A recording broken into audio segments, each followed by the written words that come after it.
Seahawks are back at it with another offseason signing. Let's talk about why the latest addition to the Birds has got me screaming in celebratory bird noises. What's going on, everybody? Christian Pedersen back with another episode of Seahawks Digest, the show that is apparently trying to force a Birds thing on you guys. Apologies for that. Hey, look, new host. We're working out our dynamic here. If you want to follow along, would greatly appreciate a subscribe. If you're already down there mashing buttons, I'm contractually obligated to also tell you like, dislike, comment, share. Those are all buttons as well on YouTube that you're welcome to press. If not, zero worries. I will be here all season and off season long to react and talk about the different, the headlines, rumors, innuendos. Today, though, is just straight up facts that the Seahawks are getting better. And I've seen some of you guys in the comment section saying that this year's squad might somehow find a way to be better than this year's squad. And I'll be very curious what your thoughts on adding Dante Fowler Jr.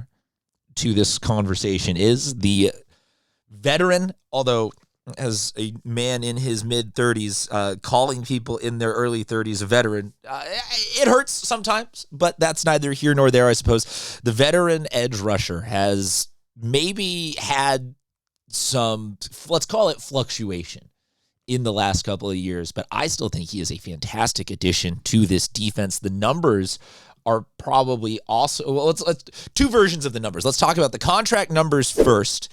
Here's what we got financially: a 1-year, $2.5 million contract that is $500,000 guaranteed and 680 of a bonus and incentives, and it all kind of piles on.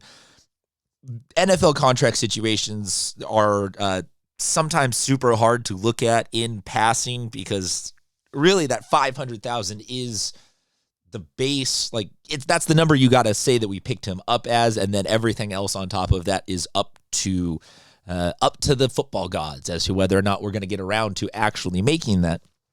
But you get what I'm saying? Like, this is a guy who I think maybe last season didn't get used entirely properly by the Cowboys, and so is able to be brought in to the Seahawks as bolstering some depth after several pieces have departed for other pastures. And I'm not even going to call them greener pastures because we're the champs, and you guys keep saying it's only going to get better based off of what we've seen. So the numbers on the flip side that I was saying are not necessarily like the best. This was last season in the 2025 regular season. 10 solo tackles, 3 sacks.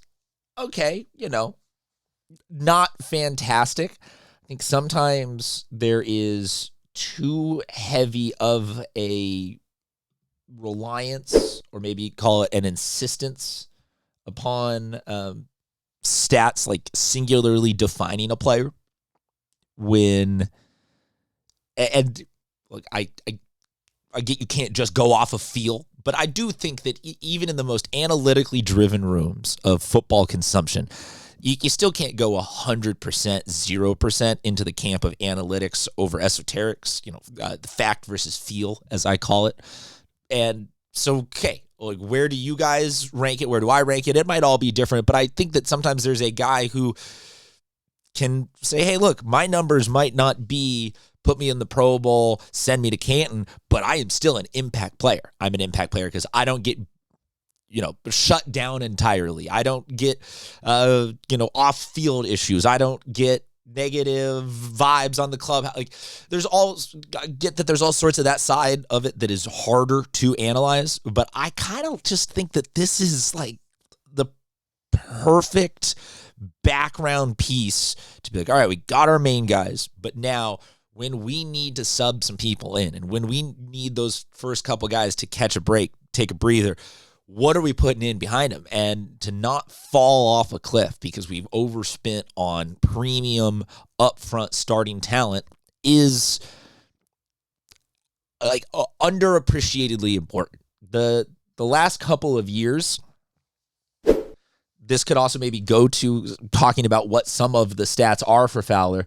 Started in 11 of 17 games for Dallas, finishing with just 3 sacks on the year, as we said, his fewest since 2020. Played on just 395 of 1,100 snaps, and his playing time dropped in the final month, topping 15 snaps in just one game. He's credited with 15 tackles, 4 for loss, 39 pressures, 3 pass breakups. So his playing time went way down, and I get where then that means Dallas is like, okay, we're going to move on, $6 million guy.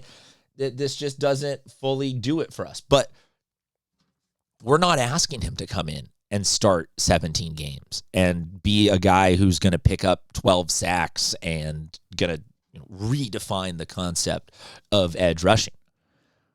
So look at these numbers again. 395 snaps out of 1,100 for a backup, for a second-string guy to then come in and produce a couple of sacks, a couple dozen pass pressures, some breakups, some TFL. Like, that's a good deal right there, at least from my limited just being a jabroni who hosts a free YouTube show type understanding of the way that football analytics work. That's a pretty good deal for the Seahawks. And I get where you guys are saying that this team might find a way to be better than last year's team. I still, knock on wood, I don't want to get into that until we've actually had some football played, but these kinds of off-season moves and I had a video yesterday talking about them adding some other great undrafted free agents, so that's why I say subscribe, because there's a little bit of consistency now that we're making daily content and having this stuff here for you that I'd like to try and reference other moves. But when you're bringing in young guys, and you already had one of the youngest defensive fronts in the NFL last season, it's not a bad move to add a guy who's on the other side of 30, maybe able to be a solid veteran presence that understands, hey, this is my best shot to play some good football. They're taking a shot on me, like a best for all parties to come in and just be like, hey, look, when I know that I'm going to get in there, I'm going to absolutely rip it, and I'm going to deliver, and I'm going to get all those contract incentives and bulk that all the way up from the $500,000 up to the higher end. Because remember, $2.5 million available in incentives. So to tell this guy, hey, look, I'm going to sit you second string, and we're going to let you just, be a headhunter and come in, let loose on the plays that you are in there. That feels kind of nasty to me. And we're supposed to see it all happen. And I get that that's maybe a large leap from me as somebody who is not in the locker room to just say that he's a guaranteed smarter veteran presence. But for a guy who's had some really good highs, but they've been a couple years now behind him, I'd like to think that this could be a perfect little fit there at that second spot on the defensive edge. Let me know what you think. Drop a comment. If you're already down there, might as well hit the subscribe, like, dislike, share, all those different buttons. Like I said, we're bringing you daily Seahawks content all off season and just all year long. Let's call it that. Until next time, we'll talk to you guys soon.